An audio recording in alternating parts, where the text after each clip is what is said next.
Hello दोस्तों, मेरा नाम है साहिल खन्ना और आज हम बात करने वाले हैं इस दुनिया की सबसे प्रॉफिटेबल कंपनी के बारे में जिसका नाम है अरामको, सऊदी अरामको।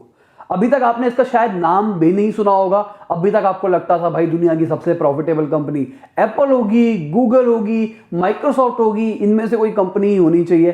पर अभी रिसेंटली ही पता लगा कि भाई दुनिया की सबसे ज्यादा अमीर कंपनी, सबसे ज्यादा प्रॉफिटेबल कंपनी, सबसे ज्यादा रेवेन्यू की टर्म्स में सबसे आगे कंपनी, सबसे ज्यादा ऑयल बनाने वाली कंपनी सऊदी अरामको है। रिसेंटली मेरे को पर्सनली इसके बारे में तब पता लगा जब मुझे पता लगा कि भाई रिलायंस के अंदर सऊदी अरामको इन्वेस्ट कर रही है और रातों रात उसके शेयर बहुत ज्यादा मल्टीप्लाई हो गए थे। तो मैंने रिसर्च करके देखा भाई ये कंपनी है क्या, और मुझे पता लगा ये कंपनी तो बहुत जबरदस्त है। तब से मेरा मन था इसके ऊपर केस स्टडी बनाने का। अब 2018 के अंदर ही इन्होंने अपनी फाइनेंशियल स्टेटमेंट को रिलीज किया। उससे पहले अपनी फाइनेंशियल स्टेटमेंट तक इन्होंने रिलीज नहीं करी थी। 2019 के अंदर इन्होंने अपना आईपीओ निकाल दिया। तो बेसिकली एक होता है भाई मार्केटिंग पीरियड, जब आप अपना आईपीओ निकालने वाले होते हो ना, उससे पहले आपको मार्केटिंग करनी होती है, दुनिया को बताना होता है देखो हम कितनी बड़ी कंपनी है, ताकि लोग हमारे अंदर इन्वेस्ट करें। तो इन्होंने वही किया। इस पूरे फेज को कहते हैं रोड शो फेज। तो रोड शो फेज के अंदर इन्होंने अपनी फाइनेंशियल स्टेटमेंट को रिलीज कर दिया। फाइनेंशियल स्टेटमेंट रिलीज हुई, पूरी दुनिया को पता लगा भाई इतनी अमीर कंपनी है। और रातों रात इनका आईपीओ अगर आप देखोगे वो हाईएस्ट आईपीओ था अभी तक का, सबसे ज्यादा। इन्होंने अली बाबा को भी पछाड़ दिया आईपीओ की टर्म्स के अंदर। इस कंपनी का कहना है कि भाई हमारी वैल्यू है $5 ट्रिलियन, और इन्होंने जो अपना आईपीओ निकाला था वो $2 ट्रिलियन पे वैल्यूएशन के ऊपर निकाला था। मतलब $2 ट्रिलियन। इतने सारे देशों की जीडीपी भी नहीं है इतनी, कितने सारे देशों की, और इन्होंने $2 ट्रिलियन की अपनी वैल्यूएशन कर ली है। और ये कंपनी है, ये कोई देश नहीं है। 1933 के अंदर एक एग्रीमेंट साइन होता है सऊदी अरेबियन गवर्नमेंट और कैलिफोर्नियन ऑयल कंपनी के बीच में, जहां पे ये दोनों मिलके सऊदी अरब के अंदर से तेल निकाल के बिजनेस करेंगे। अब ये बिजनेस फैक्ट्री सेटअप करने में कुछ टाइम लगता है, उसके बाद ये कंपनी शुरू होती है और धीरे धीरे कंपनी ग्रो करती जाती है। 1949 के पहुंचते पहुंचते भाई 5 लाख बैरल की इनकी कैपेसिटी हो जाती है पर डे की। इतना ज्यादा एक्सट्रैक्ट कर रहे होते हैं। अगले साल क्योंकि प्रोडक्शन कैपेसिटी बहुत ज्यादा बन गई है, तो ये पाइपलाइन बिछाते हैं, जो कि सबसे बड़ी पाइपलाइन होती है 12 किलोमीटर लंबी, और ये इनके यहां से फ्रांस तक जाती है। और ये क्यों बनाई गई होती है? ताकि आराम से ये सप्लाई कर सके यूरोपियन कंट्रीज के अंदर अपना पेट्रोल, ताकि लॉजिस्टिक कॉस्ट कम आए। क्योंकि 12 किलोमीटर सिर्फ पाइप से ट्रांसफर कर जाएगा, आपको कोई लॉजिस्टिक कॉस्ट ऊपर से ट्रांसफर नहीं करनी पड़ेगी। अब क्या था, अब तो बढ़ना ही था। 1962 तक आते आते 50 लाख की इन्होंने कैपेसिटी कर दी पर डे की। 50 लाख बैरल पर डे ये बना रहे थे। और साथ के साथ कुछ ही सालों के बाद जो इनकी गवर्नमेंट थी, सऊदी गवर्नमेंट थी, उन्होंने 25% शेयर इस कंपनी के ओवरटेक कर लिए। 1973 तक आते आते 60% शेयर इन्होंने अपने पास रख लिए गवर्नमेंट ने, और 1980 तक सारा का सारा शेयर गवर्नमेंट का हो चुका था। हाँ, बिल्कुल सही बात है। ये जो कंपनी है ये ओन्ड बाय गवर्नमेंट है। सऊदी अरब की गवर्नमेंट इसको ओन करती है। ऑल्दो ये स्टार्टिंग तो प्राइवेट से हुई थी, उसके बाद ये गवर्नमेंट ओन हो गई, और उसके बाद अब ये पब्लिक हो गई। मतलब पब्लिक मतलब हम जैसे लोगों का पैसा इसके अंदर लग रहा है, जिसको हम आईपीओ कहते हैं। बहुत ज्यादा डिमांड आ रही है आईपीओ वाली वीडियो की। आईपीओ का प्रोसेस क्या होता है, जल्दी आईपीओ के ऊपर भी वीडियो आने वाली, रिसर्च तैयार हो चुकी है। अब पूरा गवर्नमेंट ने ओन करने के बाद भी ये लोग रुके नहीं, उसके बाद ये बाहर घूमने लगे। साउथ कोरिया के अंदर भी जो वहां की ऑयल कंपनी थी, वहां के भी 35% एक्वायर कर लिए। धीरे धीरे अलग अलग कंट्रीज के अंदर जाने लगे और अलग अलग कंट्रीज के अंदर इन्वेस्टमेंट करने लग गए। तभी अगर मैं इनको चेक करके देखूं, जो इनका प्रॉफिट मार्जिन है वो सारे के सारे बड़े प्लेयर से बहुत ज्यादा है। अगर मैं 2018 के प्रॉफिट की बात करके चलूं, अगर मैं एप्पल, गूगल और जो ऑयल की सबसे बड़ी कंपनी है, उन तीनों को मिला देता हूं, तब जाके ये कंपीट कर पाते हैं सऊदी अरामको के प्रॉफिट से। इतना ज्यादा प्रॉफिट कमाता है वो। 2019 के अगर फर्स्ट क्वार्टर की बात करके चलूं, तो भी आप रिजल्ट देख सकते हो कि क्या चल रहा है। अभी जो पंगे चल रहे हैं, जो ईरान वाला पंगा चल रहा है, इस चक्कर में थोड़ा सा इनका शेयर गिरा आईपीओ निकलने के बाद, वरना ये बढ़ ही रहा था।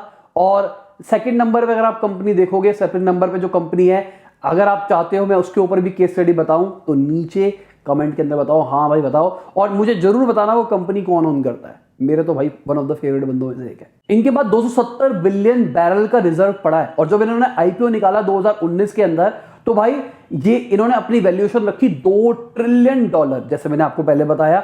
पर जितने भी बड़े बड़े इन्वेस्टर वाले थे, उन्होंने किसी ने भी इनकी वैल्यूएशन $2 ट्रिलियन नहीं करी। ज्यादातर वेरी करा था 1 से 1.6 के बीच में। मेजॉरिटी ऑफ जो बंदे थे वो कह रहे थे 1.5 के आसपास ही है इनकी, और कई लोग कह रहे थे कि भाई 1 के आसपास है इनकी, और इन्होंने $2 ट्रिलियन करी थी।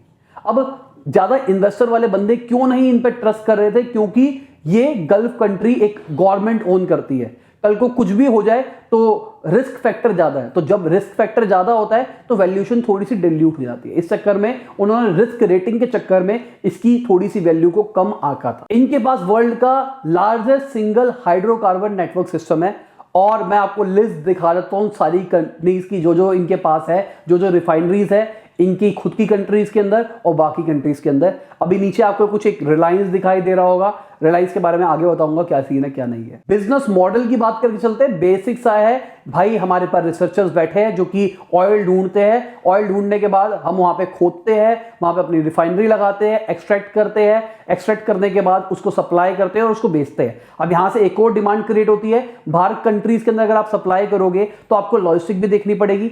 पाइपलाइन इन्होंने बिछा दी, साथ में इनका शिपिंग बिजनेस भी शुरू हो गया, तो शिपिंग के थ्रू वो ऑयल भी सप्लाई करते हैं। तो जितने बड़े बड़े कॉन्टिनेंट है हर जगह पे सप्लाई करते हैं, यूरोप, अमेरिका, एशिया, सब जगह पे करते हैं। अभी रिसेंटली ये केमिकल्स के अंदर भी घुस रहे हैं और केमिकल के अंदर भी एक्सपेंड कर रहे हैं। अभी सऊदी अरेबिया के जो प्रिंस है, क्योंकि उन्हीं का टेक है, गवर्नमेंट ओन करता है, तो सऊदी अरेबिया के जो प्रिंस है उनका ऐसा कहना था कि मैं 2030 तक हमारी जो ऑयल सेंट्रिक इकोनॉमी है मैं उसको स्विच करके कहीं और लेके जाऊंगा, क्योंकि सबको पता है भाई ऑयल खत्म होगा कभी ना कभी, और ऑयल खत्म होगा तो फिर आपकी इकोनॉमी नहीं टिक पाएगी। जिनकी ऑयल डिपेंडेंट है, अभी सबको पता है इलेक्ट्रिक व्हीकल आ रहा है, मेरे को पता भी नहीं था इतनी तेजी से ग्रो कर रहे हैं सारी चीजें। अब बहुत जल्दी आप देखोगे स्विच आ जाएगा इलेक्ट्रिसिटी की तरफ, पेट्रोल खत्म छोड़ देंगे लोग। अब पेट्रोल अगर छोड़ देंगे, डिमांड कम होगी तो अल्टीमेटली प्राइस कम होगा, प्राइस कम होगा तो उनकी इकोनॉमी एकदम खत्म हो जाएगी। इसी चक्कर में वो अभी करंटली हमारे पास पैसा है तो उस पैसे को री इन्वेस्ट कर करके ऐसे नए इकोसिस्टम बना रहे हैं जहां से फ्यूचर में प्रॉफिट अर्न कर सके। अब बात करते हैं इंडिया के अंदर इन्वेस्टमेंट के बारे में। बेसिकली पूरी दुनिया के अंदर बहुत सारी इन्वेस्टमेंट कर रखी है, पर इंडिया के अंदर इन्होंने $44 बिलियन इन्वेस्ट किए, जहां पे 50% शेयर रखे एक कंपनी के और बाकी 50% ओन करती है जितनी भी बड़ी ऑयल की कंपनी है, HP, इंडियन ऑयल वगैरह वगैरह। और रिसेंटली इन्होंने रिलायंस के अंदर भी इन्वेस्ट किया। रिलायंस का जो ऑयल टू केमिकल कन्वर्ट करने वाला जो उनका फॉर्मूला है, जो कंपनी है, उसके अंदर उन्होंने $75 बिलियन की वैल्यूएशन के ऊपर 20% इन्वेस्ट किया। नीचे बताओ कितनी वैल्यू आ गई, मैं नीचे साइड में नहीं दिखाऊंगा, आपको कैलकुलेट खुद करना पड़ेगा, थोड़ा दिमाग खुद भी लगाओ। तो उन्होंने इतना इन्वेस्ट किया, क्यों किया लॉजिकली सोचो। मैंने आपको पहले भी बताया कि जो इनके प्रिंस है वो चाहते हैं कि हमारी केमिकल डिपेंडेंट इकोनॉमी बने, मतलब पेट्रोल डिपेंडेंट इकोनॉमी से हम शिफ्ट हो जाए। अब इनके पास क्या है, पेट्रोल से केमिकल बनाने का फॉर्मूला रिलायंस वालों के पास। पेट्रोल तो इनके पास है, कल को जब पेट्रोल की डिमांड खत्म हो जाएगी, क्रूड ऑयल की डिमांड खत्म हो जाएगी, तो क्या होगा, क्रूड ऑयल को केमिकल में कन्वर्ट करके हम बेचेंगे और वहां से पैसा कमा लेंगे।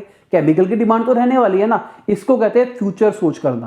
पहले से ही, अभी करंटली पैसा बहुत ज्यादा है तो इन्वेस्ट करके हम फ्यूचर में ही क्या क्या डिसीजन लेने हैं। मैंने एक वीडियो बनाई थी प्रोडक्ट लाइफ साइकिल के ऊपर, इन्होंने प्रोडक्ट लाइफ साइकिल को सोच रखा है भाई प्रोडक्ट लाइफ साइकिल का डिक्लाइन जब आएगा तब हम अभी से ही डेवलपमेंट फेज के अंदर घुस जाते हैं। इसको कहते हैं दिमाग। और बात हुई है कि 5 लाख बैरल सप्लाई करेंगे क्रूड ऑयल के रिलायंस को, ये केमिकल कन्वर्ट करने के लिए स्टार्टिंग के अंदर। अगर मैं फंडिंग की बात करके चलूं तो फंडिंग का कुछ कुछ डेटा है, कुछ कुछ डेटा नहीं है। साइड में आप देख सकते हो, डिटेल में देखना है तो पॉज करके जाके देख लो। एक्विजिशन की बात करके चलूं तो एक्विजिशन सिर्फ 2 ही है, साइड में आप देख लो एक्विजिशन में क्या किया इन्होंने। अब फ्यूचर प्लान की बात करके चलूं तो सबसे पहला फ्यूचर प्लान तो मैंने आपको बता ही दिया कि पेट्रोल को छोड़ के हमको केमिकल की तरफ स्विच होना है, अपनी इकोनॉमी को केमिकल की तरफ लेके जाना है, क्योंकि पेट्रोल इनके पास बहुत सरप्लस के अंदर है। और पेट्रोल को करेंगे क्या, पेट्रोल को केमिकल में कन्वर्ट करके हम बिजनेस खुद को निकाल सकते हैं, तो ये उस चीज के ऊपर जा रहे हैं। साथ के साथ ये और वर्टिकल्स में भी घुसने के चक्कर में है कि हम अलग अलग वर्टिकल के अंदर एक्सपैंड कर ले, क्योंकि करंटली बहुत पैसा है और बहुत पैसे को अगर कहीं ढंग से इन्वेस्ट किया जाए तो फ्यूचर के अंदर जो चीज ग्रोथ के अंदर आएगी वहां से अपने को प्रॉफिट होना जाएगा। अगर ग्रोथ, डिक्लाइन, ये सारी चीजें नहीं पता, मैच्योरिटी, ये सारी चीजें नहीं पता, तो प्रोडक्ट लाइफ साइकिल वाली वीडियो देखना तो एक नई चीज सीखने को मिलेगी। जिन्होंने देख रखा है उनको आराम से समझ में आ जाएगा। 2030 तक अपना रिफाइनिंग के बिजनेस को डबल ले जाने के मूड में है। ताकि ज़्यादा से ज़्यादा ऑयल निकाल सके और ज़्यादा से ज़्यादा और ज़्यादा पैसा कमा सके। साथ के साथ ये बहुत सारे एक्वायर करने के मूड में कंपनीज को, जहां से इनको फ्यूचर में स्ट्रैटेजिक बेनिफिट हो सकता है।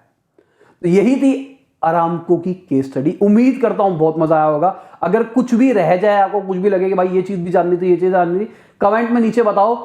हमने अपना लपास के ऊपर ब्लॉग भी पब्लिश कर दिया है, वो जाके आप चेक कर सकते हो। वहां पे आपको सारी चीजें डिटेल के अंदर मिल जाएगी, तो वहां से आप वो भी देख सकते हो। साथ के साथ हम अगर कुछ भी आप कोई क्वेश्चन पूछते हो जिसके बारे में मैंने वीडियो में बात नहीं कर रखी होगी और हमको वो वैलिड क्वेश्चन लगेगा, तो हम उसको ब्लॉग में भी ऐड कर देंगे। उम्मीद करता हूं वीडियो मजा आया होगा। लाइक कर देना, शेयर कर देना। बाय, गुड नाइट, शब्बा खैर, खुदा हाफिज, गुड मॉर्निंग, गुड आफ्टरनून, जब भी आप वीडियो को देख रहे हैं।